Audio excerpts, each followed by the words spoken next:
Okay, is that oak or is that greatwood over there?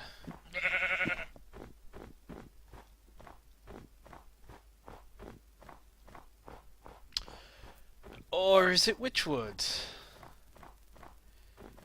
It is witchwood.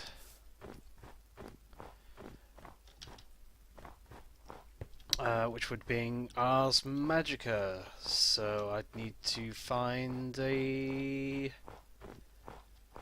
essence pool to get that started. I don't think I'll be doing that for a while yet. I think what I want to do is get some T-Construct stuff up and running. What maybe I'll do is just move my bed a bit. I know I've only just placed it, but you know, there you go. So Tinker's Construct. For anybody who hasn't seen it, you start with a book, and you can see various things in the book. The first thing you need to make is a blank pattern. Once you make that blank pattern, you can craft it with some wooden planks to get a stencil table.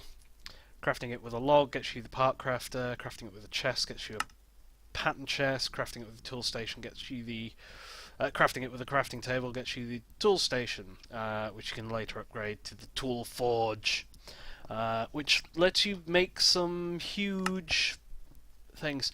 The drying rack is incredibly useful in the game because all those zombies that keep dying, you can turn their tasty flesh into even tastier jerky. Slime channels, I've not done anything with. A punji stick, I've never used. Barricades, never bother with. Smeltery we'll get onto. I do like playing about with Smeltery, but I'll probably deal with that once I've got a good supply of lava, or I definitely need iron tools. And ooh, I did not realise that you could make books with string, wood, and paper. That makes things interesting. I quite like that recipe.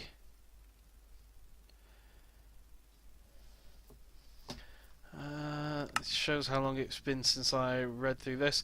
You can get the next set of the book with by crafting this book, but you can also get it by doing the first thing. So the first time you make a smeltery piece,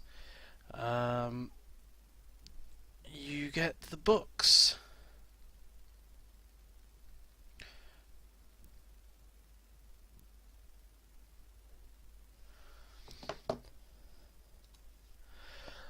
So start, I'll make some blank patterns. Start getting some blank patterns up and running. So this, I think, should get me another book. No. Okay, so let's get the part builder. That gets me a book. Let's get a chest, because I'm going to need one of those. Let's get another chest, because I'm going to need one to store my stuff in. I'll need some planks. I need some more sticks. More blank patterns. More planks. Gets me a stencil table. I need another blank pattern. Gets me a pattern chest. And the last thing I need, stencil table, part builder, is I need more wood. Why you no grow so quick?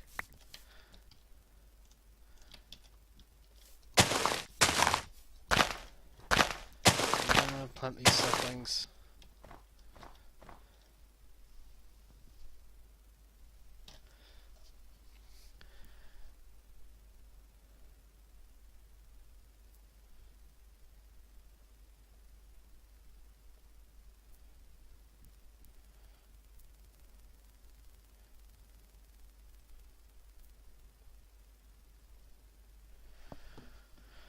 And wait for the things to grow.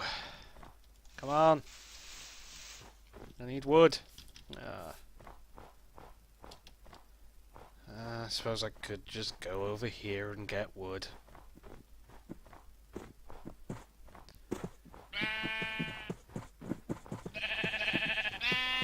Oh yes, the hats mod is on here.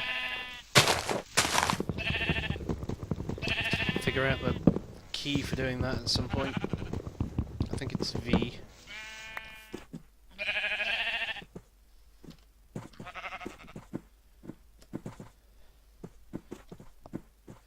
Yeah, and we've got morph, so I can change into people. Oh, it's H for hats.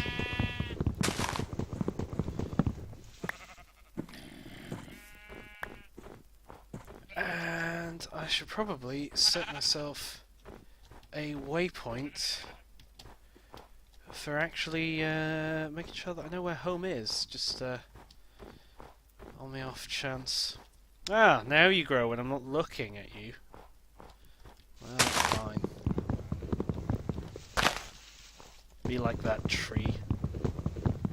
Take your punches.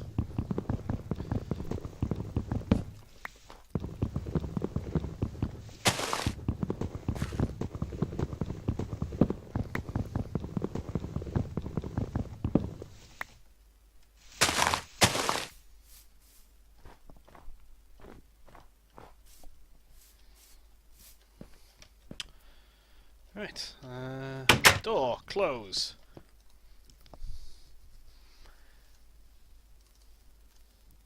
And more, I need more sticks. Because I need more blank patterns. Part builder I've already got, so I actually need stencil table I've already got. It's a crafting table that I need. Why am I only just getting benchmarking? I made one of those ages ago. Okay, so the tool station, the stencil table, and the part builder. So the stencil table is where I get stencils. You put the blank patterns in and you get specialized patterns out for things like tool rods, pickaxe heads, shovel heads, axe heads, sword blades, guards, tool bindings, frying pan patterns, signs for the battle sign, knives, chisels, and then you get some higher stuff like the tough tool rod, the tough binding, the hammer, the broad axe, scythe, excavator. I'll get onto these later. Large blades, so that's for making a cleaver. Bows. Tinker's Construct has some very nice bow mechanics, making arrows. But I'm probably just going to stick to, at least for the minute, the lower end stuff. And I need to make that block not there. Okay, what I'm just going to do is put the tool station down and put the part builder down. The part builder is where you actually turn your things into what's the word? Your stencils into parts, and the tool builder is where you put your parts together. So what I want to start with is a tool rod pattern, a pickaxe head pattern, and a tool binding pattern. So what I'm going to do is put my tool rod pattern in here and put a piece of wood in here, and what I get out is, because this has a cost of a half, I get a wooden tool rod and I get a stick, because half of a plank is apparently a stick. Yeah, because you get 4 sticks from 2 lots of planks, so we'll take our wooden tool rod, we'll take our stick back. And I'm just going to make a stone pick at the minute. So I make a stone pickaxe head and a stone binding. You can make all these out of all sorts of different materials. I end up with a stone shard because that's half a lump of cobblestone. You can see all the different tools that you make and what you need to make them. So there's the hatchet, which is an axe, the mattock, which is a combination of shovel and axe, various different types of swords, dagger, frying pan, battle sign, chisel, hammer, all of these lovely things, and the different traits that they have. So stone, when you use it for a handle, gives you only a 0.5%. It basically halves durability because stone is rubbish. Stone lets you mine iron, and it's a pretty rubbish attack. But it does give you Stonebound trait, which lets you mine faster as it loses durability, which is why I made the tool binding out of it. Iron does require the smeltery, which we'll get onto. Flint is pretty good. I usually end up making a pickaxe out of flint when I have an abundance of it. It is actually more durable than a stone tool, so flint I tend to go better. Mine's a bit quicker as well. Cactus is pretty fun if you've got it. Making a handle out of cactus is pretty good. It's just as good as wood because your tool is your handle modifier is 1.1 times. It gets the jagged trait, which I think allows weapons to do more damage as they take damage themselves. Bone is pretty good. It's got a pretty good durability. Obsidian, the durability of it is fairly low, but you get this reinforced trait if you make a tool binding out of obsidian. It mines pretty quick as well, and you can use it to mine obsidian, which is quite useful. Alemite is an alloy that you can make in the smeltery. We'll get onto that later. Netherrack's pretty nice. I usually like making a hammer out of netherrack because it's by the time I'm using it, I've got absolutely loads of it. So it's a nice thing to make a hammer out of. And you get a bit of a bonus out of the handle, and you can mine up to redstone with it. You get the Stonebound trait as well. The different slimes are quite nice. It used to be that the slime shards you could mine obsidian with. It looks like that's been hideously nerfed now. But again, making a handle out of slime, especially blue slime, is pretty good, and it's pretty durable as well. That's how to make them. Paper is largely rubbish, but you can add extra modifications, and we'll come to that. Cobalt and Ardite are a pair of nether ores. Manulin is an alloy of the two nether ores. Copper is copper. We'll find copper because we've got things like Tinker's Construct and Industrial Craft on here. Bronze is an alloy of tin and copper. Steel is steel. You need to check how we can make steel. If we've got the thermal expansion recipes in there, steel becomes fairly easy to make. If not, then we have to take a trip to the nether and start making a blast furnace, which is a pain. And I can hear something outside. Sounds like an Enderman. And pig iron.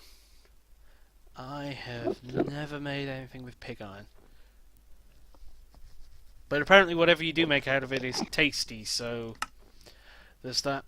Oh yeah, and there you can add things to your tools in the tool station. So if you add a diamond, you add durability. Same with emeralds. Redstone, you increase the mining speed. Moss lets it regenerate. Firestone lets you smelt. Lapis gives you luck. Sharpness from nether. Fiery from blaze. Life stealing